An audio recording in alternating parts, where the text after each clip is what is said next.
The Surface Laptop 3 is not the perfect notebook, but if you're an everyday user that wants as many features as possible inside a prestigious chassis with a jaw-dropping display, then the Surface Laptop is actually about as close to perfect as you're going to get. And for all intents and purposes, these machines are basically the Windows equivalent of a MacBook. They're made by Microsoft, who also make the software, or Windows 10, which means that they can fuse the software and hardware together to make something that not only works incredibly well, but is a really luxurious bit of kit that is highly desirable and very, very good. Windows 10 has been growing and maturing over the last few years, and it's got to a great place these days. It's about as touch-friendly as you could ask for, yet none of this actually ever gets in the way of most normal desktop users. Windows 8. Every part of these machines oozes luxury, whether it's the smooth touch metal body, the large and super sharp IPS display, or the short travel keyboard that clacks in a really satisfying manner, and it's arguably the best keyboard on any Windows laptops I've ever used. And the same goes for the Glass Precision touchpad. It's large, smooth and responsive, and it's arguably the best from any non-Apple laptop I've tried.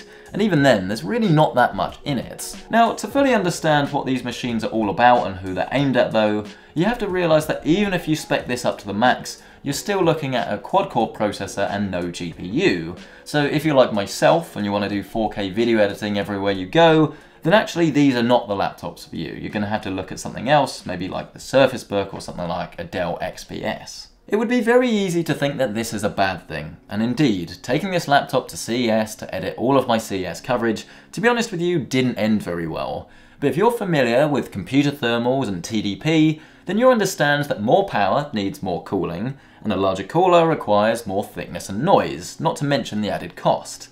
And that's exactly why Microsoft has designed this machine for the everyday person, who wants a premium, no compromise machine, but would never need a 6 or 8 core processor or some form of dedicated graphics card.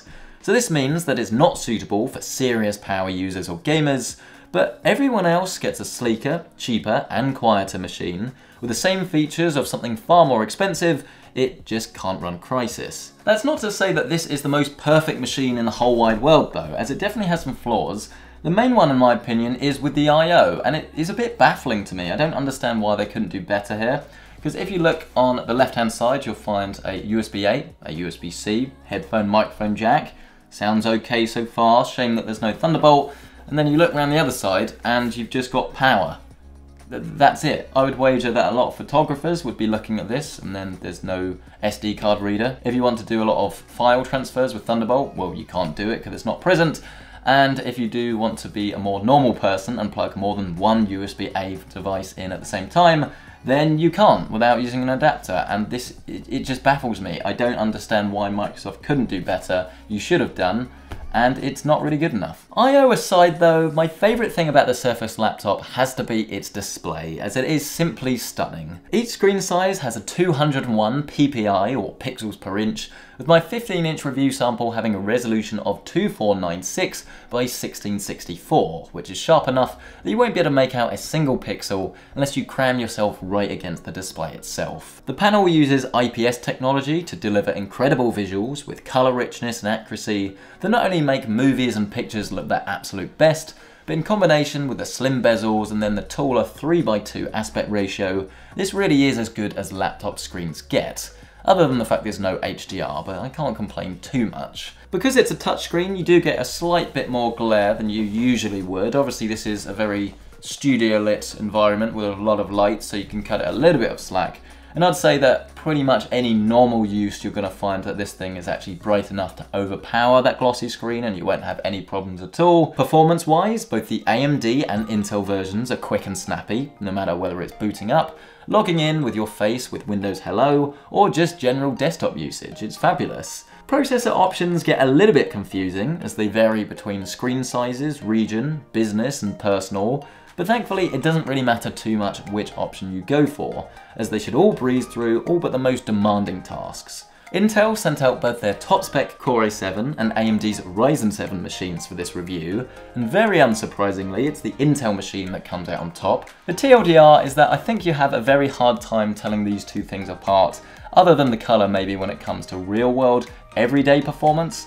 but if you are someone that does want to do a lot of photography, then if you can get that Intel chip, it might increase your export times and make everything a little bit more responsive, but seriously, there's really not that much in it, and it's not worth worrying about. The issue is that this laptop does start to get very expensive as you spec it up, which is perfectly normal for computers, but it does start to creep into the quite expensive for no GPU territory. So I'd recommend that most users should look at a lower end option and then try and save their files to the cloud, rather than paying for unnecessary local storage and RAM that they just might never use. It is still cheaper than a MacBook though, especially if you do want that larger screen size. So unless you're specifically after macOS, you can actually get more or less the same experience on the Surface laptop for less money. And in conclusion, I absolutely love both of these machines. And the thing is, they're not designed for me personally, and I don't think I would buy them, but for the everyday person that just wants a laptop for using the web browser, for doing some light loads, and just something that they can take with them from place to place and really enjoy, then this is exactly what these things are designed for. They're excellent, they've got a great keyboard, trackpad and screen, and for most people, I think that's all you really need. Let me know your thoughts on the Surface laptop down in that comment section below. Has this been something that really has piqued your interest, or would you rather go for something else? Really interested to hear your thoughts on this one as always. Hit the like button if you've enjoyed it, it really does help out, you wouldn't believe. If you do want to check out current pricing, you can with my Amazon affiliate links listed down below. Thank you so much for watching, and I'll see you in the next one.